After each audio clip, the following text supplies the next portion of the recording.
রামিসার বাবা হওয়া আর রামিসাদের পৃথিবীতে জন্ম নেওয়া দুইটাই যেন পাপ। এই যেন কবিতার সেই পংক্তির মতন, জন্মই যার আজন্ম পাপ। এই পাপ অনেকেই করছে।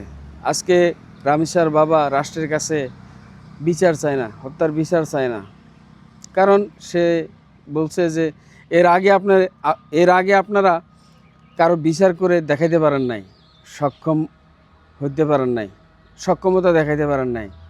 রাষ্ট্র এই সমস্ত বিচারের নজির অতীতে দেখাইতে পারে নাই, সেজন্য সে রাষ্ট্রের কাছে বিচার চায় না। আসলে এই বিচারটা খুব দ্রুত করা দরকার ছিল। আজকে আবার যে অপরাধী, সে জেলখানা থেকে প্রধানমন্ত্রীকে ফোন করে, তার এত বড় স্পর্ধা। জেলখানায় সে মোবাইল পাইল কোথায়, ফোন পাইল কোথায়? এটা কারারক্ষীদের জবাবদিহিতার আওতায় আনা উচিত। এরপরে হচ্ছে শুধু রামিসা কেন, রামিসার মতো এমন হাজারো শিশু এ পর্যন্ত এভাবে নৃশংস হত্যার শিকার হয়েছে। তাদেরকে বিচার যে পাওয়ার কথা, সে বিচার নিশ্চিত করা হয় নাই, যার কারণে রামিসার বাবাও রাষ্ট্রের কাছে বিচার চায় না। এরকম হাজারো রামিসার বাবা আছে যারা কন্যা সন্তানের উপর এরকম নৃশংসতা হওয়ার পরেও তারা বিচার পায় নাই। ছোট্ট একটা মেয়ে রামিসা, যাদের নিরাপত্তা আমাদের রাষ্ট্র দিতে পারে না। রাষ্ট্র কিভাবে দিবে? বিচারহীনতার এই দেশে অপরাধীরা ঘুরে বেড়ায় নিশ্চিন্তে, বরঞ্চ যারা ভুক্তভোগী তারাই জেলখানায়, দুনিয়া নামক জেলখানায় থাকতে হয়। দুনিয়াতে তারা জেলের বাইরে থাকার পরেও ঠিকমতো সমাজের কাছে, রাষ্ট্রের কাছে মুখ দেখাইতে পারে না, ঠিকমতো বের হইতে পারে না, স্বাভাবিক জীবনযাপন করতে পারে না।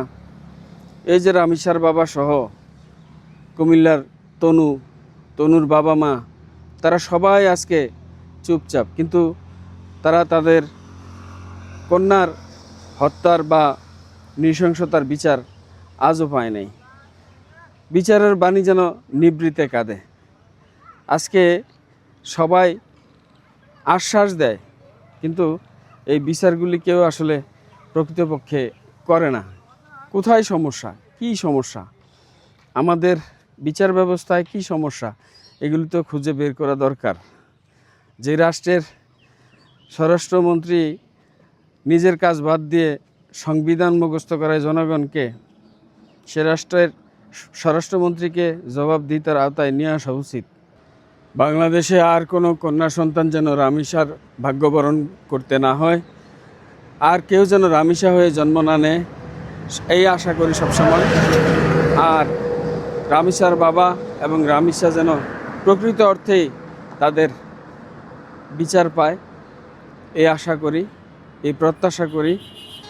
সরকারের কাছে এই আবেদন, এবং মাননীয় স্বরাষ্ট্রমন্ত্রীর কাছে আবেদন, তিনি যেন অতি সত্বর এই মানুষগুলোর নিরাপত্তা এবং দেশের আইন শৃঙ্খলা পরিস্থিতি নিয়ন্ত্রণে মনোনিবেশ করেন।